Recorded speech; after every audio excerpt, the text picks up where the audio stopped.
Hoy leeremos el Salmo 61.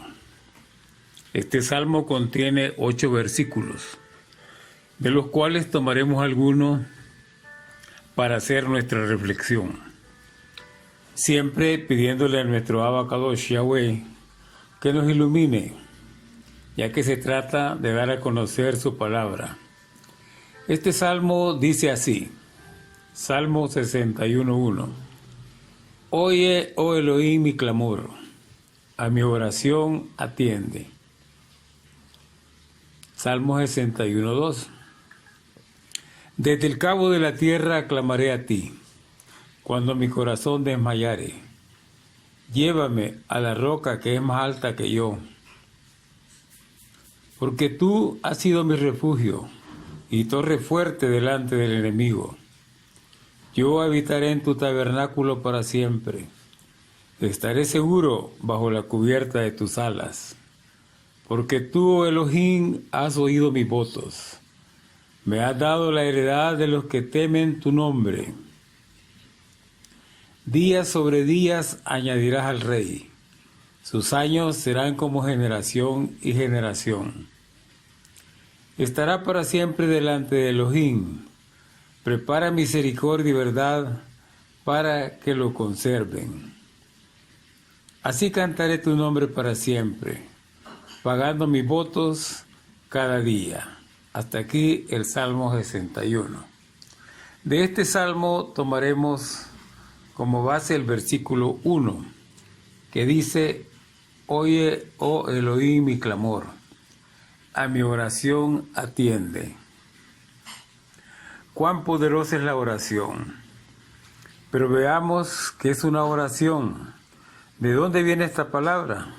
¿Cuál es su origen?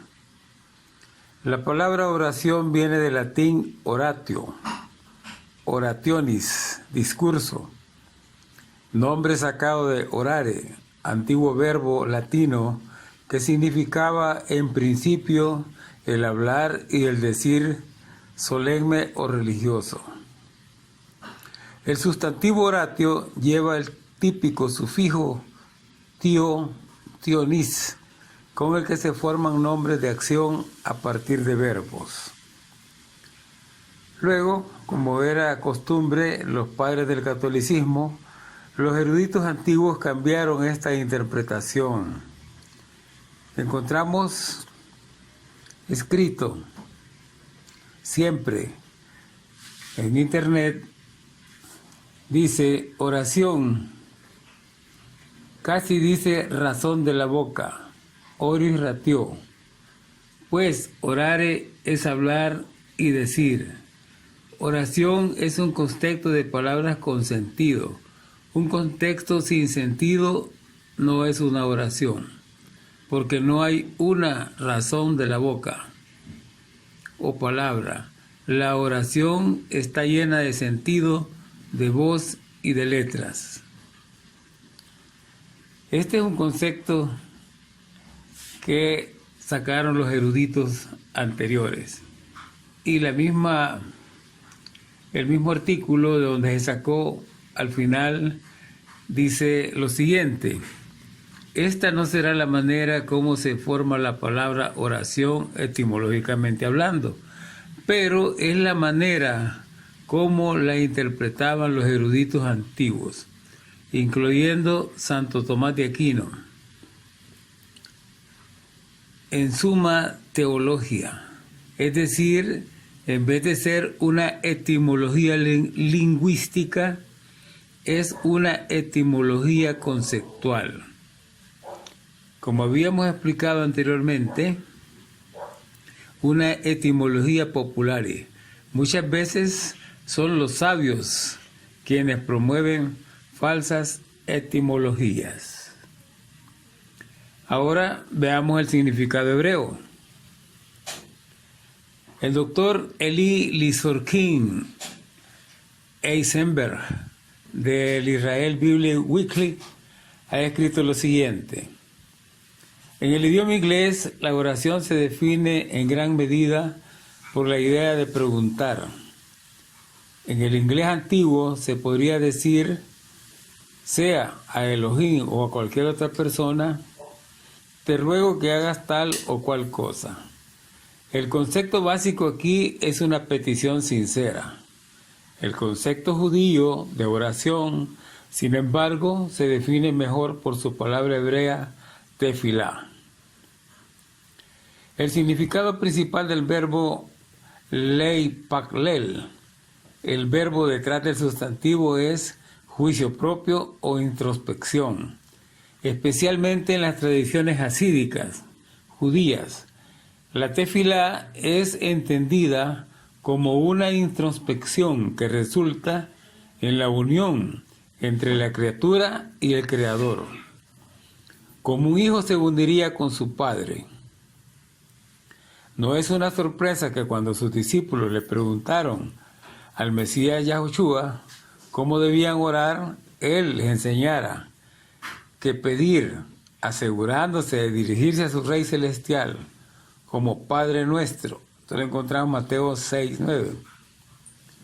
Poco antes de eso, Yahshua les advirtió que evitaran el uso de repeticiones vanas que caracterizan enfoques paganos a la oración.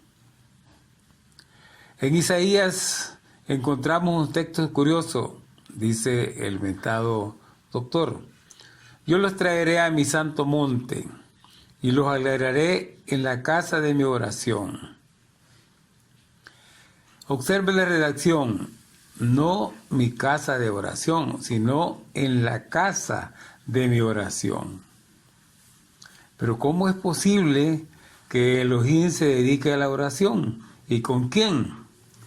La respuesta está en entender que la oración en hebreo no es solo una sesión de solicitud, es una unión comunal entre Elohim y su Hijo. La casa de su oración es, por lo tanto, donde Yahweh mismo se dedica a la introspección y al hacerlo se une profundamente con su pueblo. Ellos a su vez intercambian esta acción en sus propias oraciones y se unen con Él. Pero para que nos quede un poquito más claro, veamos qué se entiende por introspección. El siguiente concepto lo hemos tomado de la Wikipedia, que dice: la introspección, del latín introspicere, mirar en el interior, o inspección interna, designa la idea de mirar al interior. Se trata del conocimiento que el sujeto puede adquirir de sus propios estados mentales, o sea, designada la situación para un sujeto dado de observarse y analizarse a sí mismo. O sea, que dependiendo de mi estado de ánimo, así será la oración que yo tendré con mi Padre Celestial. Y es una oportunidad que nos da, en la cual Él también se recuerda cómo está con nosotros. ¿Qué le debemos nosotros o qué nos debe Él, por así decirlo? Pero para que nuestro Abacadosh nos escuche, bastará solo con mirarnos dentro de nosotros y querer dirigir nuestras quejas y peticiones por medio de nuestro Mesías Yahushua hacia Él, ¿o habrá otro requisito más efectivo?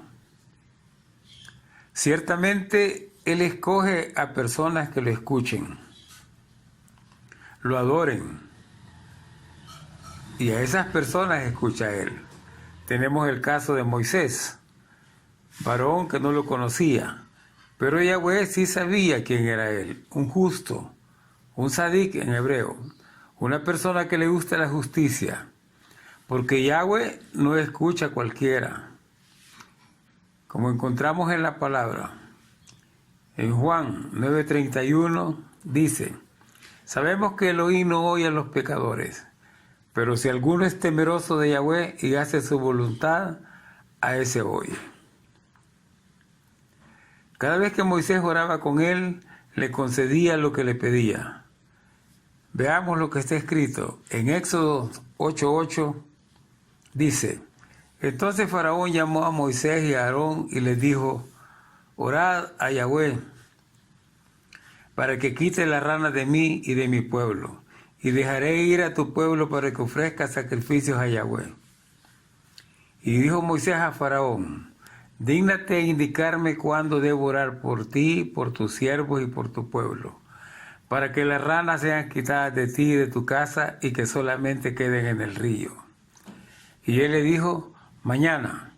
Y Moisés respondió, se hará conforme a tu palabra, para que conozcas que no hay como Yahweh nuestro Elohim. Y así como Moisés, ha habido numerosos personajes que Yahweh ha escogido y a los cuales escucha sus oraciones. Tenemos otro personaje importante conocido de todos nosotros, Daniel, el cual oraba hasta 3 veces al día. Veamos qué dicen las Escrituras acerca de Daniel. En Daniel 10:12 dice, entonces me dijo, Daniel, no temas, porque desde el primer día que dispusiste tu corazón a entender y a humillarte en la presencia de tu Elohim, fueron oídas tus palabras, y a causa de tus palabras yo he venido.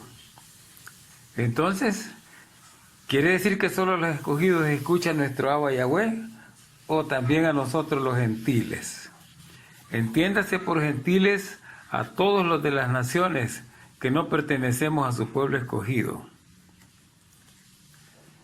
Como ya escuchamos lo que dice en Juan 9:31, a todo aquel que es temeroso de Yahweh y hace su voluntad, a ese escucha.